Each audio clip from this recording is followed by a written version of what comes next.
I'll hold that, just so it doesn't. Thank you.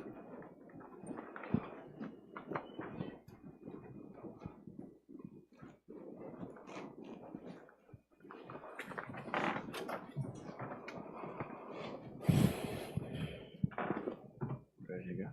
Yeah? Yeah, right. All good. Oh, sweet, thanks. All right, well, welcome everyone. I'm Matt Calitri. I work with Mike Seacos on our infrastructure software research team here. We're happy to be joined by BlackBerry. We're going to go through a slide presentation here, and then we'll have opportunity for questions. So please don't be shy, and we'll hand it off to John and Tim here. Terrific. Thanks, Matt. Thank you, Matt. Thank you all for being here, live in the room, and everybody on the live stream coming out. We're really pleased to be here. Talk a little bit about the progress that we've been making at BlackBerry. This doesn't seem to be working. Do I need to point it?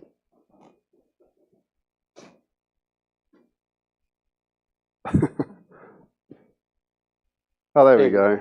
Okay. I don't think we'll read through the whole safe harbor thing, but just know that there are some things in here that are a little bit forward-leading. It's a great opportunity to come back and talk about the progress that we've made with the company over the course of the last year. Myself, John G. Matteo, is the CEO of the company, and joined here today with our CFO, Tim Foote, and we'll share a little bit about the progress that we've made and where we're taking the company in the future, why you're starting to probably see some renewed interest and excitement around some of the momentum that we are making as a company.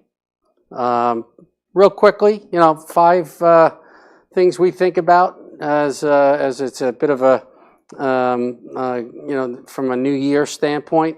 5 reasons that we believe everybody should be thinking about investing in BlackBerry. Why we think it's a really good time for investors to be taking a fresh look at a company with an iconic brand and a broad portfolio of capabilities. We're going to go through the strength of our portfolio, both from the secure communication side of the business to our QNX or our IoT side of the business. We'll talk more about that. We're going to talk about the fundamentals and the overall business strength that we have. We'll walk through some of the underlying indicators on the momentum that we are gaining on both sides of our business from an operational perspective. Sustainable margin expansion. We've done a lot of heavy lifting on our cost structure, but these businesses each have really good, attractive margin profiles. IoT in particular is got a lot of leverage in the overall business model, and we're going to walk you through some of that. Enhanced cash flow profile. I will tell you, this time last year we were burning $50 million a quarter in cash. We're now cash flow positive, generating cash on a quarterly basis. Gone through a massive cost reduction capability, as well as some of the underlying fundamentals of the business that's moving in the right direction.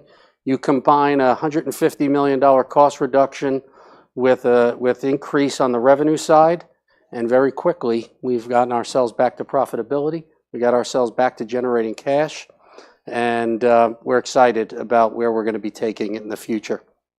And strategic capital allocation. You know, this is as we get into an improved cash capability, it's a good opportunity for us to take a look at how do we best use our capital. It's a stronger balance sheet. We're in a much stronger position than we were a year ago, and we'll walk you through that. Real quick, you know, one of the big announcements that we made over the course of the last 30 days was the decision to sell our Cylance business to Arctic Wolf.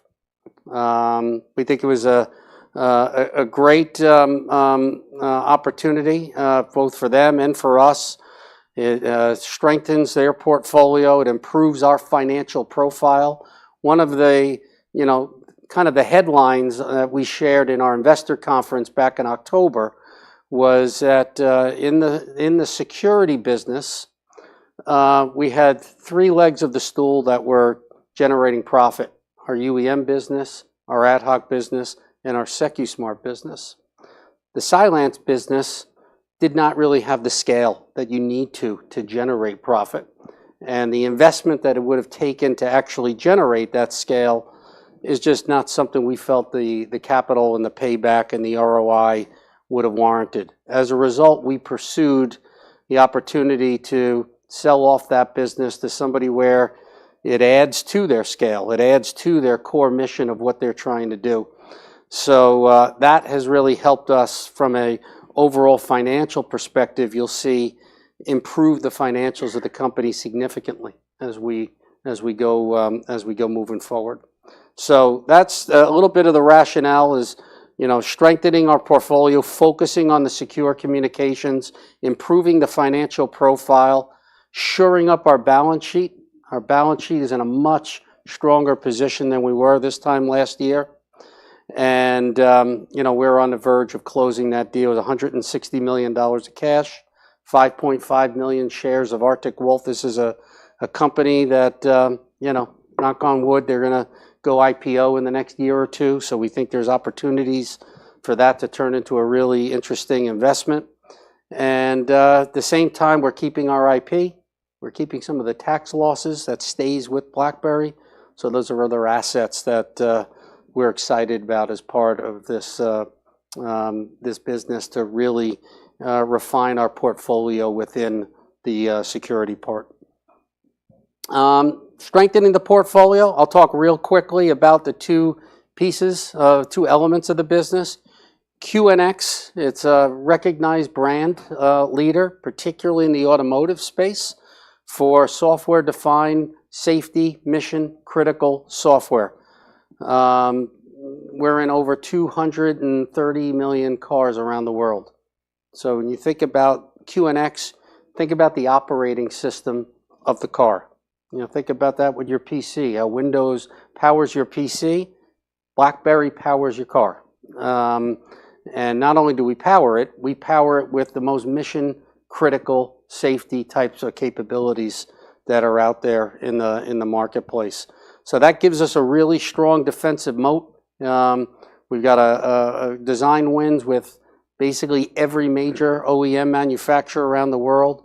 We work very closely with all the chip makers, whether that's AMD or whether that's Qualcomm or NVIDIA or Intel or TI, every single major chip provider that's providing chips into the cars standardize their operating system on our operating system. So really strong position in the market there, and the underlying business, which I think Tim will talk a little bit more about, strong backlog, strong kind of tailwinds around driving that business forward. On the secure comms side of the business, after we divest the Cylance business, what's left as part of that makes up the secure comms is our BlackBerry UEM, our ad hoc business, and our SecuSmart business. Those three businesses together generate really attractive returns, 20%-ish EBITDA margins in that business.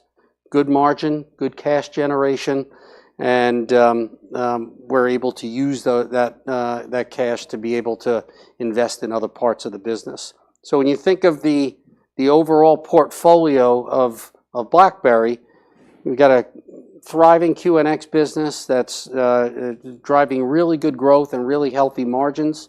The secure comms business, which is now, the growth isn't quite as robust as QNX, but it's very strong from a margin, profitability, and cash generation standpoint.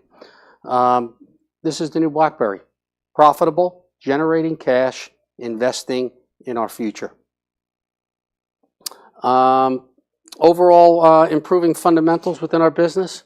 Tim, is this over to you? That was the plan, but yeah. Hello everyone. So when we think about the QNX business, we're really talking about a multi-year business.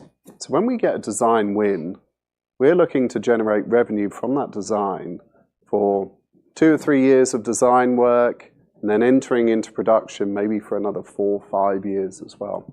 So this is a very long life cycle, very sticky type of business.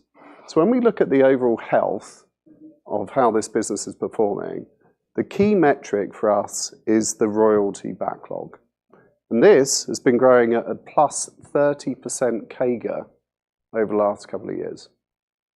It shows the impact of the secular tailwinds that are pushing this business forward, such as much more compute in the car. If you've got high-end compute and you've got a safety critical use case, QNX, that is where we shine. There's just generally much more software in the car, and QNX is powering multiple systems now, where in the past you may have only found one instance of QNX in the car. So the backlog is a great way of indicating how that's growing, and ultimately over time we should start to see that really start to accelerate the revenue growth that we have for the QNX division.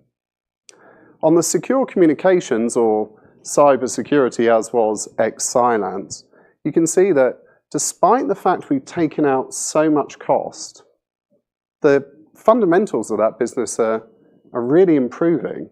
So the key metrics there are annual recurring revenue and dollar-based net retention rate. And both of those have been growing nicely over time. So one of the consequences of taking out so much cost has really been that the business has had to focus. Where do we place our bets? Where do we put our time and attention? And that's really showing up in the fundamentals of the business growing and getting stronger over time. Can I have the clicker? Yep. Marvelous. So the third thing on the 5 reasons to invest is the profitability profile. So what we've got here, we've got our fiscal year 23. We're a February year end, so this would have been February 23, and our most recent fiscal quarter, Q3 FY25. So you can see that across the board, significant improvements in terms of the margin. So we've taken down, this is as a percentage of revenue, we've taken cost out from both gross margin from COGS, and also all the different elements of OPEX. And we've done that really by, as I mentioned, focusing on where we need to spend money. So we've closed a number of different facilities. BlackBerry is a global mobile phone maker, was obviously had a footprint all around the globe, and we've streamlined that. We've streamlined our R&D effort. There are a number of things which were future aspiration projects which we've curtailed, and we've focused very much on the QNX and the secure comms businesses going forward. We've also done a whole lot in the back office. So our G&A footprint has been scaled back significantly.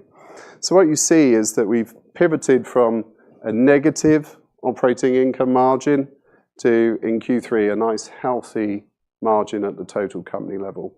And what that does is, to John's point, just positions us much more strongly going forward. So cash. John mentioned that also the transformation on the cash profile.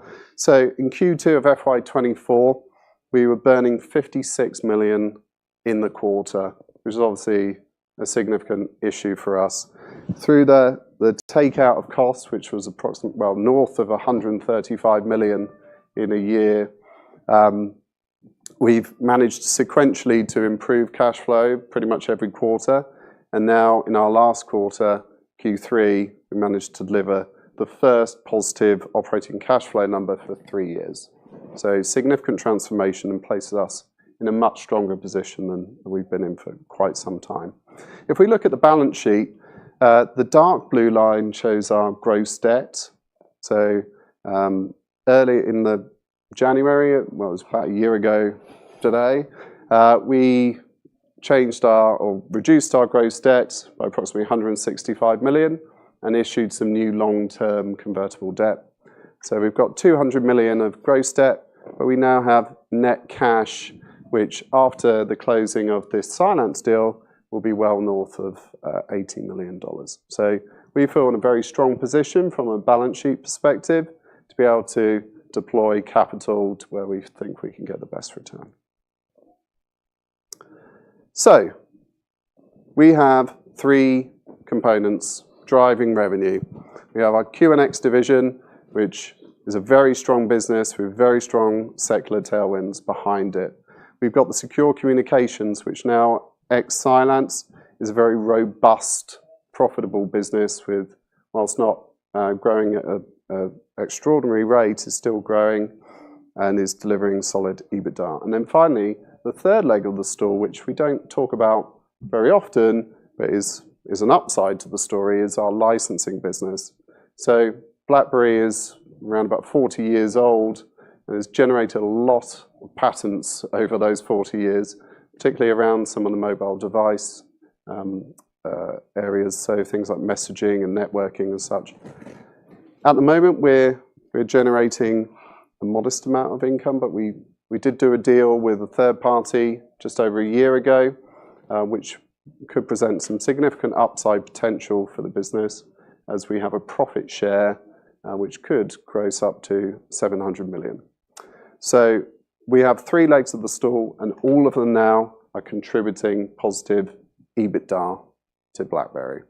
So what are our immediate priorities here? So we need to leverage, now we've done a lot of the heavy lifting, we need to now focus on leveraging the great people, our great brand, and our great financial foundation that we've created.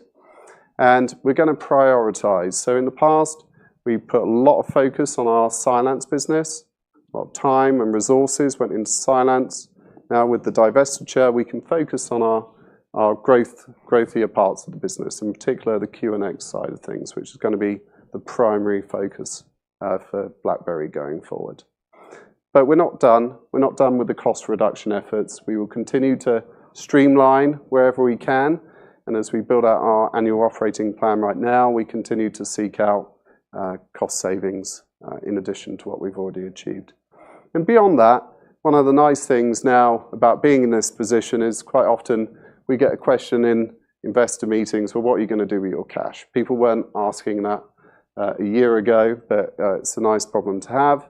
There's a number of options, a number of interesting options before us, which is good.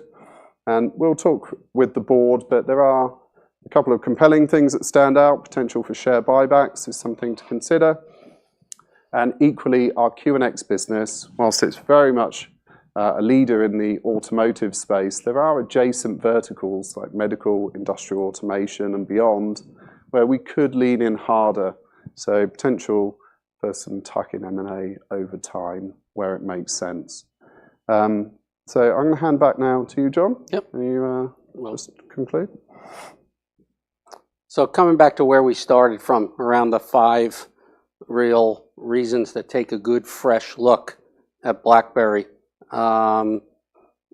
Strength of our portfolio. You could see we're in a diverse set of businesses, from the IoT business to the secure comms to our 40-year heritage of a company that has amassed a massive amount of IP. That's a real opportunity for us to generate revenue through our IP monetization efforts. So broad set of revenue driving capabilities across a number of different businesses. The overall strength of the business, you could see, is on a good path. 800 million, not too many businesses could tout an $800 million backlog on our QNX side of the business.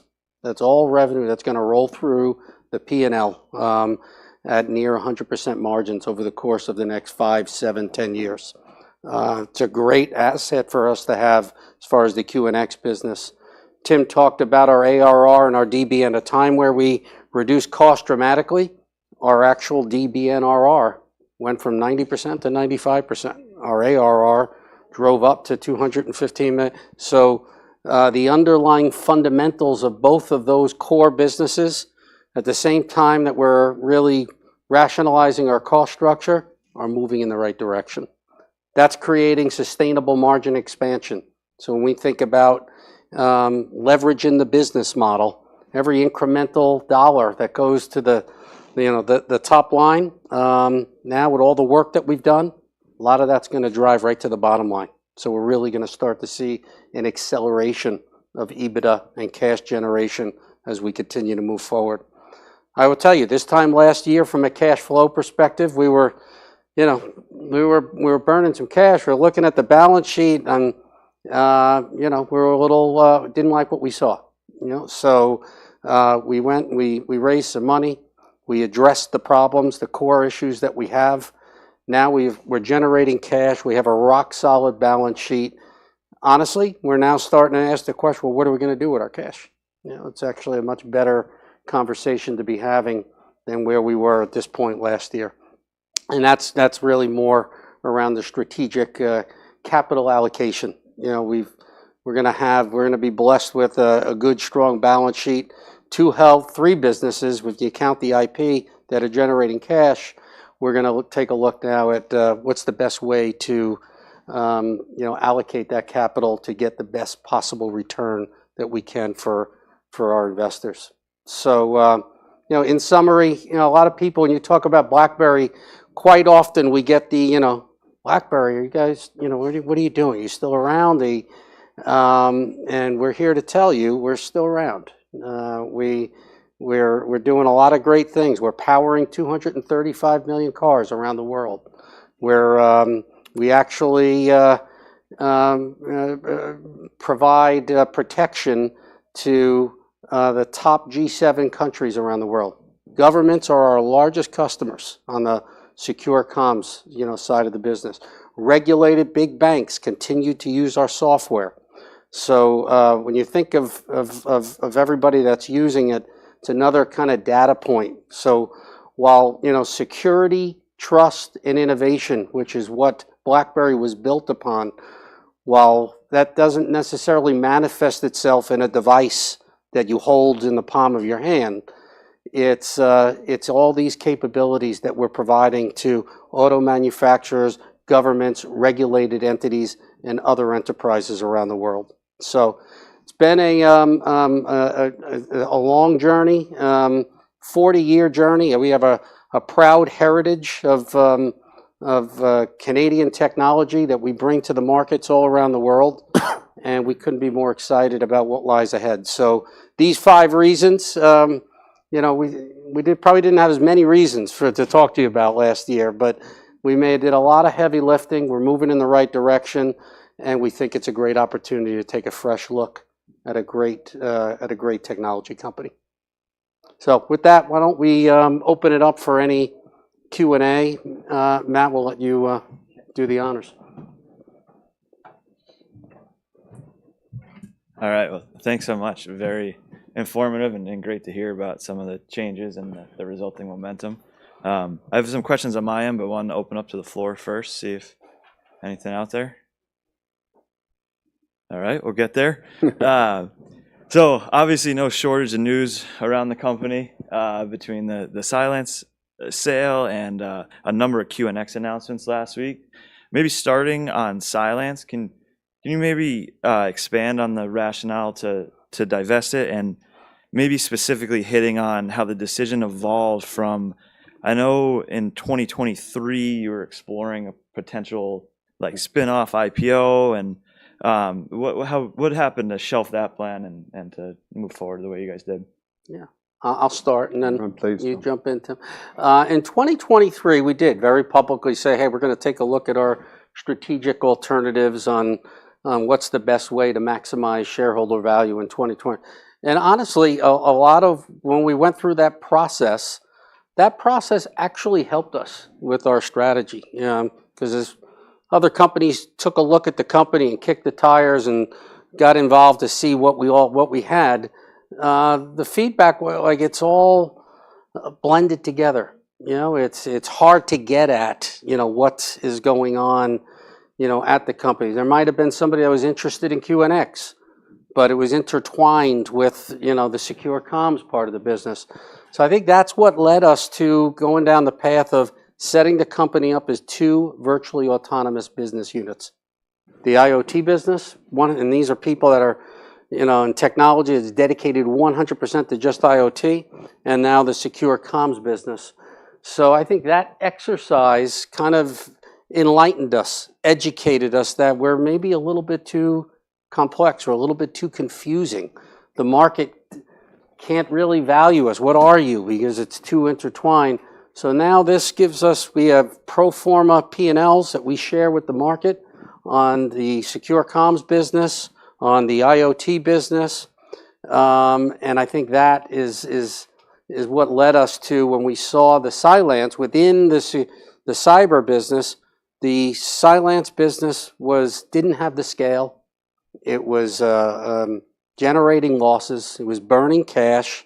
And to get to the scale that we would have needed to make a go, we would have had to invest significantly. It's a very endpoint security, MDR, extraordinarily competitive marketplace. And if we wanted to go after that, it would have required a significant amount of investment. So rather than do that, we thought, well, we've got an IoT business that's growing. Let's continue to invest in it. We got a secure comms business that's stable and profitable, and there's opportunities for growth there. Let's invest in that. So rather than continue to throw money after a market that's highly, highly competitive and requires a lot of capital investment, we thought it might be a better asset placed outside of the company. And the partnership that we did with Arctic Wolf, we think it just ticked all the right boxes, helped our financial profile, strengthened our balance sheet. We still maintain a really good reseller relationship with Arctic Wolf as they think about what's next for them. We maintain the IP, we maintain our NOLs, so it's kind of felt like it just was the right thing to do to set the company up for the future. So hopefully that gives you all some perspective on the journey. Yeah, it's great. Makes a lot of sense too. On the QNX side, what's new there? And I know you touched on automotive, and I want to get there too. But how else should we think about use cases and how it's deployed? Shall I take any of that? Yeah. Okay. So obviously QNX is at its heart an operating system, a real-time operating system. What makes it different? Well, if you think of a Venn diagram of 2 things, one is reliability or functional safety. Does it work each and every time exactly how it should? So if you think about use case in a car, like adaptive cruise control, you're heading down the highway at 70 miles an hour, the car in front slows down, well, your car better slow down as well, or else bad things happen. We have the highest level of functional safety in automotive and a couple of other verticals that we'll come to as well. So that's number one. Number two is performance. So in the car, we're seeing progressively higher levels of compute power. So you're going from single cores to multi-cores. You're now to 8. We're looking at 16 cores in the car at the edge. So to harness the power of that chipset, you need to have a really high performance OS. And that's what QNX is. So we're really at the intersection of those two things, functional safety and performance. There are very few players that perform in that space. So in automotive, we feel really good about where we're going. And the use cases that we've got there are actually applicable outside of automotive as well. So you mentioned like medical and industrial. So if you imagine a surgical robotic arm is performing surgery on someone, well, that better not blue screen midway through. It's got the functional safety is just as applicable as is in things like high-end industrial automation. So for us, we are very focused on automotive as our core market, but we see that the trends that are happening there are following in these adjacent verticals as well. And we're looking to branch out and actually expand. We don't actually think it's as much of a technological bridge to cross, because actually at its core, the QNX operating system runs in these different applications as is, more or less. It's really a go-to-market challenge for us. So it's much more fragmented. We're not maybe as well known a brand in some of these areas. In automotive, if you ask one of the top OEMs who QNX is, they'll almost certainly know. So that's something we're looking to do. But the core thesis for us, Matt, is more sockets. So in the car, think about how many high-end compute chips are running different parts of the car. So your digital cockpit, your instrument cluster, and your infotainment, that's running on a chip. Your ADAS systems, that's probably running on another chip. Body control, things like HVAC and car seats and all this stuff, probably running on another chip. Each of those chips is an opportunity for QNX to play. And go back 5 years, there's probably only one. At CES just last week, we had a vehicle with 3, we've had one with 4. So that's the horizontal expansion. Then in addition, for every one of those QNX operating systems, we're trying to sell additional layers as well. So we announced a cloud version of QNX, which is obviously an upskilling of the core operating system, and there's additional revenue potential there. We announced at CES a partnership with TT Tech and Vector, which is to try and pre-integrate a lot of the middleware that OEMs are going to use in each of these different software stacks to take off some of the heavy lifting. But it's all about QNX going up the software stack and growing our average selling price. Excellent. And within automotive, I guess to the extent that you guys are able to talk about it, does that include like self-driving capabilities, or you see like the Waymo rollout now? I know Uber's doing the same. Yeah, so if you think about the most compelling functional safety use case in the car, it's autonomous drive. You are literally placing your life in the hands of a software stack. So that software stack better perform. So whilst we don't actually veer out of our lane, to use a bit of a pun, and go into the application layer, i.e. determining how the vehicle should respond to different inputs, we are still the underpinning. We're the foundational software. So in autonomous drive, just as much as ADAS systems or the digital cockpit, if it needs to work, then QNX, that's where we shine. Yeah, but very like compelling, easy to understand between that and the robotic arm. Yeah. Good. And then congratulations on the return to free cash flow generation and everything. I know you noted like a cost-cutting initiative. What exactly were you able to cut out?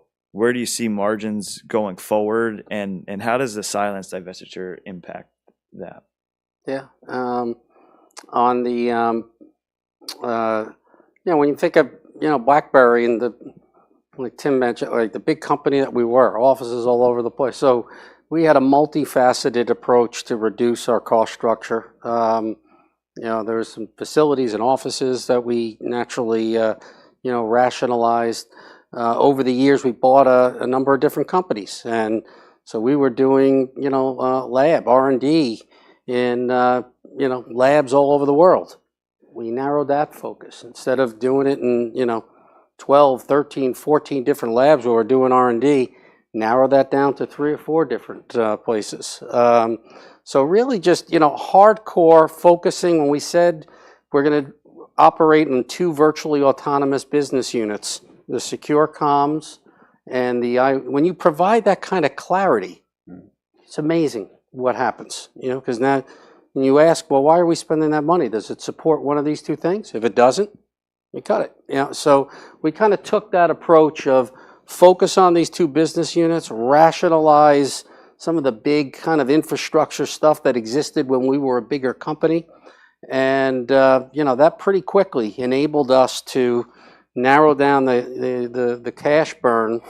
And that's when you see from the business fundamentals, while we narrowed down the cost structure, a lot of our business fundamentals actually improved because we were actually spending more time focused on the things that we really cared about. So the combination of those 2 things, I think, is what's helped us, get back to profitability. It's what's helped us get back to generating cash. And, we're very optimistic about the future with the growth prospects on the IoT business, as Tim described. The secure comms is going to be a reliable source of cash and profit for us to feed and to fuel and to invest in that business. So, the combination of all those things, I think, have brought us to where we are today. Obviously, BlackBerry has a great history with all that security that you're talking about. And just curious, like on the blockchain, are you guys involved in any of that or finding ways to utilize the technology in that field? We dabbled in that a little bit, but honestly, that's as we've pivoted more to secure communications. That's an example of, it'd be great to do it. What benefit are we really going to get at it in terms of what we're focused on now? But there's things like that we kind of, be honest with you, take a step back from because it may not be part of where we're going in the future. We do have capabilities to do it, but it's not something we're really leaning into in the context of where we're going with this. Kind of piggybacking on that as well. Do you guys see the future in decentralized identities with regard to secure communications on end-to-end type communication? Is that something that you guys see on the horizon, or is it kind of a pipe dream that's always 5 years away? We keep our eye on that for sure from a secure identity. One of the technologies that was like this hidden gem inside the business was when we acquired SecuSmart. This is encrypted technology, encrypted voice, encrypted video, encrypted text, and it's not just encryption, it's like military grade encryption. Like, this is big governments around the world are actually utilizing this technology. And it's interesting, it used to be a hardware base. We take this encryption and put it in an SD card and then put it into a phone. It was a very complicated thing. And we've now invested over the last few years to make that a software. Now it's basically an app on your phone. You download an app in a secure environment, and it's now a container that anything you do within that app, phone call, text, video call, anything, is got NATO-grade, military-grade encryption built in. That's now opened up a tremendous use cases. When it was a hardware and you had to put it in, that gets complicated, it gets pricey, it gets all of that, the supply chain. Now you've got to basically, you go and you download an app and you get that same level of encryption for, that's a capability we think we can leverage to help solve some of those problems in the future. And now that we've invested to make it more software, more accessible, it's something that is an interesting opportunity. Is it available now? Yep. It's out there on the App Store. It's out there in the App Store, but we sell it through a B2B model. So like your company, would need to buy it. We'd have a dedicated server for it, so it's not necessary. Could be. Yeah, we'll see. Yeah, at the right it could be a price, consumer 100%. a consumer type of application, but Yeah. it's right now it's more B2B. How concentrated are those revenues? In the secure comms, or? Either secure or QNX, like how concentrated? Like what do you see as your challenge? I'll start, and Tim, you chip in. On the QNX side, we're very strong in the automotive sector. So when Tim's talking about medical, industrial, different applications, one of the reasons why, first of all, we think the product is purpose-built, fit for those kinds of applications, but we'd like to diversify the revenue stream of QNX so we're not completely, we don't have too much. We're tied into the automotive, and when they have an issue, that becomes an issue for us. So that's one of the reasons why we're trying to branch out on that. On the secure comms front, the biggest cohort of our customers there tends to be governments. So that I will tell you, sometimes when the government, when there's a forced shutdown on the government, and all of a sudden they want to stop buying, like those are things that sometimes keep us up at night. But the flip side to that is when you are embedded into a government, it's sticky, really sticky. The renewal rates are great. The add-on opportunities are great. So those are kind of, from a concentration standpoint, government on secure comms is the biggest, and automotive on the QNX is kind of the largest thing on that side. But Tim, I don't know if you want to chip on that a little more. I definitely agree with that. I would say though, however, within automotive, we work with pretty much every single automaker. So I often get, well, what do you think about EV not performing as well as well?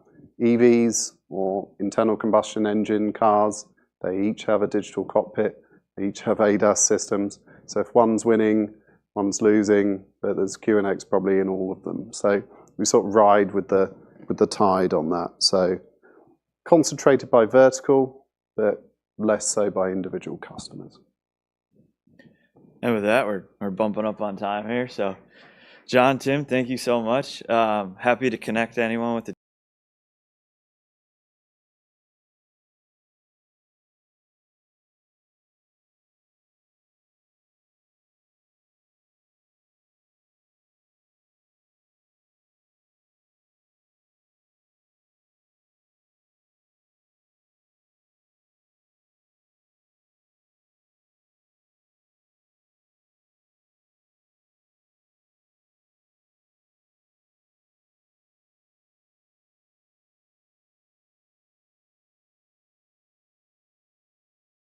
but there's QNX probably in all of them. So we sort of ride with the tide on that. So concentrated by vertical, but less so by individual customers.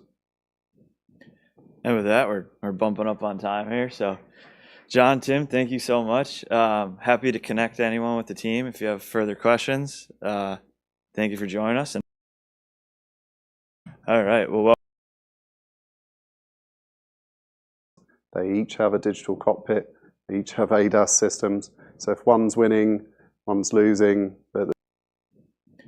And with that, we're bumping up on time here. So John, Tim, thank you so much. Happy to connect anyone with the team if you have further questions. Thank you for joining us, and hope you enjoy the rest of the conference. Perfect. Thanks for having us, Matt. Really appreciate that.